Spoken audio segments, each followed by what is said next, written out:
이 문재인 대통령 지진이 발생한 포항 찾아가지고 좋은 평가도 받고, 근데 또 해양수산부의 세월호 6월 늑장 대응 혹은 이게 은폐가 아니라 늑장 대응이다 이런 주장을 하고 있습니다만, 이런 거 상반되는 일들이 많이 벌어졌습니다. 자, 문재인 대통령의 국정 운영 지지율 어떻게 나타나고 있습니까? 네, 말씀하신 대로 온갖 악재가 나오고 있음에도 불구하고 대통령 지지율은 견고하게 유지가 되고 있습니다. 이 추석 연휴 이후 이 문재인 대통령의 70%대 지지율이 계속 유지가 되고 있습니다. 이번 조사에서는 72%. 이 대통령 지지율 고공행진의 최대 견인차가 무엇인지 살펴보면 예. 지역적으로는 호남 30대, 더불어민주당 지지층, 진보 지지층에서 문재인 대통령 90%를 넘거나 90%에 육박하는 높은 지지율을 받는 것이 고공행진의 이유로 꼽을 수가 있겠습니다. 호남과 젊은 층이요? 네, 그렇습니다. 예. 이 70%의 지지율을 좀 배분을 해보면 70% 지지율 중에서 3분의 2 정도는 더불어민주당 지지층과 겹치면서 견고한 핵심 지지 기반입니다. 여기서 추가적으로 플러스 알파가 되어 있는 부분을 살펴보면 이 지난 정부와 비교가 되면서 더 낫다. 라는 평가에다가 당장 만족스럽지는 않을지라도 앞으로는 더 나아지지 않겠느냐고는 이 기대감도 함께 반영된 것으로 보여집니다. 예. 근데 긍정평가, 부정평가 또 여기서 이유는 각각 있을 거 아니에요. 네. 그죠? 이 대부분 대체적으로 이 문재인 대통령 아직까지 성과가 나타나지 않은, 성과를 보여주기는 아직 이른 시간이기 때문에 대통령의 국정 운영 스타일에 대한 높은 평가로 이어지고 있습니다. 이것이 또 지지율이 높은 이유인데, 그만큼 또 대통령이 이 최근에 순방을 하기 전에는 바로 성수동 제하거리인가요? 여기서 신발을 몇 켤레 맞춤형을 주문했다. 상당히 수제화죠. 네. 상당히 또 소탈한 대통령의 이 에피소드가 소개되는. 원래 문재인 대통령은 진짜 소탈하죠. 네. 네. 그래서 이 긍정평가 이유를 살펴보면 이 적폐청산이라고 하는 정치적인 이유도 있지만 소통을 잘한다. 서민을 위한 노력을 한다. 최선을 다한다는 등의 이유가 골고루 나와 있습니다. 이 부정평가 이유를 살펴보면 역시 스타일을 또 꼬집고 있는 부분인데 가그사를 들춘다. 보복 정치 아니냐가 높았고요. 독단적 일방적이라고 하는 부정평가 쪽의 반응도 나타나 있습니다. 또 인사 문제도 중요한 부정평가 이유로 재등장하고 있습니다. 그렇군요. 자, 근데 지금 이제 이 특활비 문제, 법무부 특활비, 그리고 검찰 특활비, 국정원 특활비, 이거 가지고 이제 더불어민주당하고 자유한국당이 지금 티격태격하고 있는데, 네. 이게 어떻게 일상국회는 지금 어떻게 돌아가는지 그것도 궁금하고 말이에요. 각 당 지지율은 어떻습니까, 지금? 네, 지지율만 놓고 보면은 네. 더불어민주당과 자유한국당의 차이가 크거든요. 그러니까 일각에서는 이거 무슨 말이냐. 더불어민주당이 더 주도할 수 있는 것 아니냐라고 생각하실 수 있을지 모르겠지만 여의도 이 국회 지형은 큰 차이가 나지 않는다라는 것입니다. 두 정당 사이에. 그래서 예산국회와 대통령 핵심 공약을 이 법제하는 데 있어서 향후 두 정당 간의 충돌이 가속화될 수밖에는 또 없을 것으로 보이는데요. 이 민감한 정치 현안이 오고 가고 있지만 정당 지지율이 아주 큰 변화는 없습니다. 이 더불어민주당이 47%로 독주를 계속해가고 있고요. 자유한국당 12%, 바른정당, 정의당 각 5%, 이 국민의당이 4%입니다. 최근 바른정당, 네? 바른정당과 통합 논의를 이어가고 있는 국민의당이지만 지지율에서는 바른정당과 큰 차이가 없다는 것입니다. 그만큼 이 협상의 주도권을 가져가기가 쉽지만은 않아 보이는 이유로도 볼 수 있겠습니다. 그렇군요. 근데 자유한국당 지지율도 이렇게 변하지 않는데 이게 이유가 뭐예요? 그렇습니다. 이 지지율이 높아지기 위해서는 인물 기반도 있어요. 누군가 구심점이 돼서 지지율을 끌어모을 수 있는 사람도 있어야 되고 또 지역 기반이 있어야 되는데 이 부산, 울산, 경남 그리고 대구, 경북에서도 지지율이 이전처럼 복원되지 않고 있다라고 하는 점, 또 이념 기반도 이 60대 이상의 보수층에서의 지지율이 나오지 않고 있는 뭔가 좀 정체성을 제대로 보여달라. 그러니까 구심점이 될 만한 인물 기반, 또 영남을 중심으로 한 지역 기반, 수도권 보수층의 복원, 또 이념조차도 아직 보수층으로부터 혁신에 대한 인정을 받지 못하는 이유로도 꼽을 수 있겠습니다. 자, 이 지진 말이에요. 네.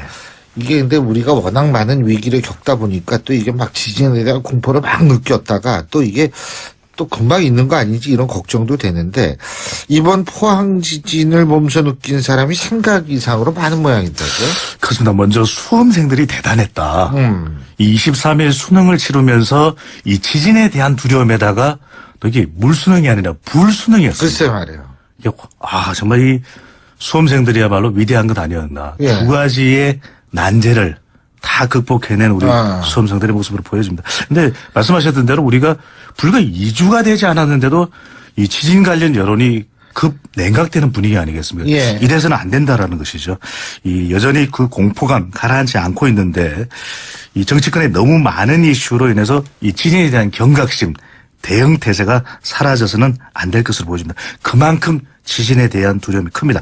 이 한국갤럽이 자체 조사로 지난 21일부터 23일까지 실시하고 24일 발표한 조사 전국 1,001명, 이 휴대전화 RDD 조사 표본오차 95% 신뢰 수준 플러스 마이너스 3.1%포인트 성연령 지역 가중치가 적용됐고요. 응답률 18%. 자세한 사항은 오늘 이 정당 지지율까지 포함하고 있기 때문에 중앙선거론조사 심의위원회 홈페이지에서 확인 가능합니다. 이 현재 살고 있는 지역에서 이번 지진으로 진동을 느낀 적이 있는지 물어봤는데요. 이 지진 발생 지역인 포항으로부터 가까운 대구 경북에 살고 있는 응답자는 10명 중 무려 9명 정도가 지진을 느꼈다고 답변을 했습니다. 그 다음으로 이 부산, 울산, 경남 지역 거주자들도 10명 중 7명 이상이 네. 진동을 감지했다는 것인데 이 주목할 결과는 영남권을 제외하고는 대전, 세종, 충청, 그러니까 이 충청권에서 10명 중 6명이 지진을 감지한 것으로 나타났거든요. 이 충청이 유난히 더 높은 이유가 뭘까요? 그래서 이 충청이 다른 지역보다 지진을 감지했다는 응답이 높은 이유가 실제로 느꼈을 수도 있겠지만 그만큼 심리적 이유가 더 커 보이기 때문이거든요. 그렇다면 이 지진 트라우마에 대한 충분한 진단과 대비가 필요해 보입니다. 그렇군요. 아니, 서울에서도 저 같은 네. 둔감한 사람은 못 느꼈지만 또 예민하신 분들은 많이 느끼고. 그러니까 저도 있거든요. 자꾸 못 느끼고 있습니다. 그렇죠. 큰일입니다. 네. 왜냐면 우리들은 못 느끼게 생겼어요. 생긴 것도. 네. 아, 정말. 네. 예, 근데. 지진계를 옆에다 갖다 놓고 있어야 되는 것 같기도. 진짜 네. 이게 근데 이게 지진으로부터 안전한지 안전하지 않은지 네. 이 지진에 대한 거주 안전도 이거가 중요하거든요. 이게 사실 진짜 불안하게 만드는 게 이 부분이거든요. 너무 중요합니다. 예. 지난해 9월입니다. 이 규모 5.8의 경주 지진 역대 1위입니다. 이 올해 얼마 전이었죠. 이 포항 지진 5.4 역대 2위입니다. 예. 이 예측 불가능한 이 재난의 공포심이 더 커져가고 있는데요. 현재 살고 있는 지역이 지진으로부터 안전하다고 생각하는지 안전하지 않다고 생각하는지 물어보았습니다. 이 안전하지 않다는 전체 응답이 절반이 넘는 52%로 나타났습니다. 이 노후시설 등 시설 안전에 대한 수시 점검이 필요하다는 것이거든요. 그래서 예. 길을 지나가든 아니면 자동차를 운전하든 좌우로 보이는 노후시설 건물에 속에 불안해질 수밖에 없는 것입니다.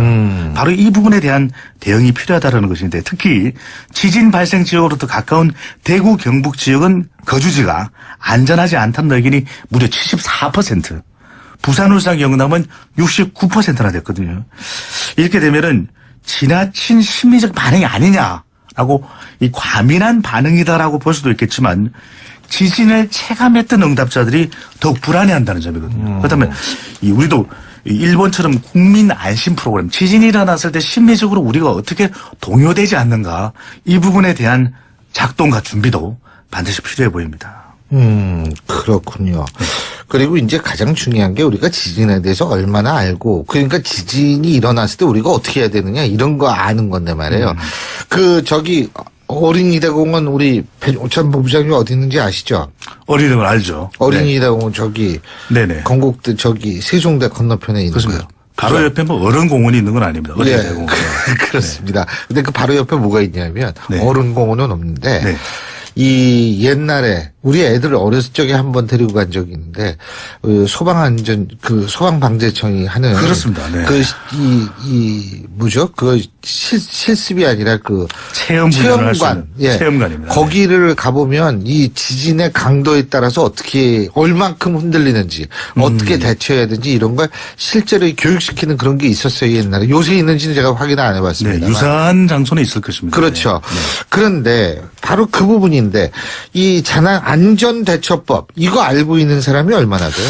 그래서 저는 이 여론조사를 할 때 얼마만큼 질문을 또 구체적으로 할 필요가 있느냐는 부분인데 안전대처법 알고 있느냐.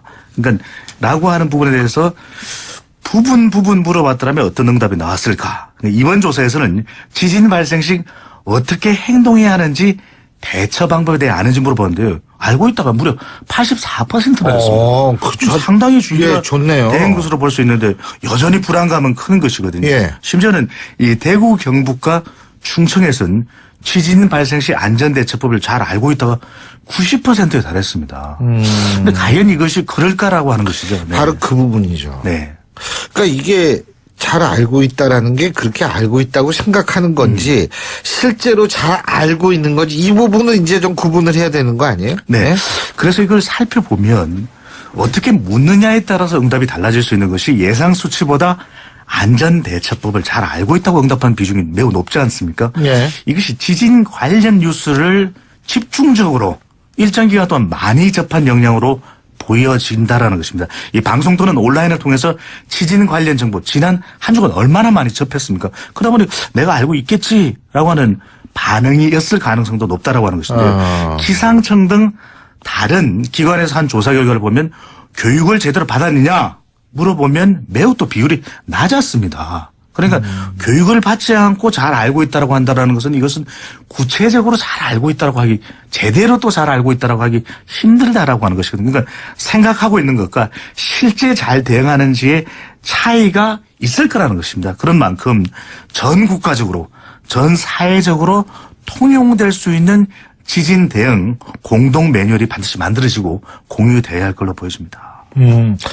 그러니까 이거 뭐 지진이 나면 뭐 우리 청취자 여러분도 아시는 분 다 알고 계시지만 운동장 같은 데로 나가야 된대요. 그러니까 막 일어날 때는 움직일 수가 없으니까 네. 책상 밑 같은 데 들어갔다가 운동장으로 나가야 된다는 그러면 거거든요. 또 머리를 다칠 가능성이 높기 그렇죠. 때문에 헬멧 네. 또 안전모를 쓸 수 있으면은 더 좋은 대응이 가능한 것이고. 그리고 지난번에 이제 북한 위기, 뭐 좀 있으면 또 위기 네. 지수가 올라갈 텐데, 그때 이제, 우리나라 행정안전부에서도 이제 발표한 거, 이런 거를 여러분이 좀 눈여겨볼 필요가 그럼요. 있습니다. 이 핵 공격이 있을 때는 지하로 가야 되지만, 화생방 공격은 위로 올라가야 되고, 네. 이런 것들을 여러분들이 기본적인 상식으로 조금 아시는 게 전 중요할 거라는 생각도 드네요. 예, 오늘 말씀 잘 들었습니다. 고맙습니다. 감사합니다.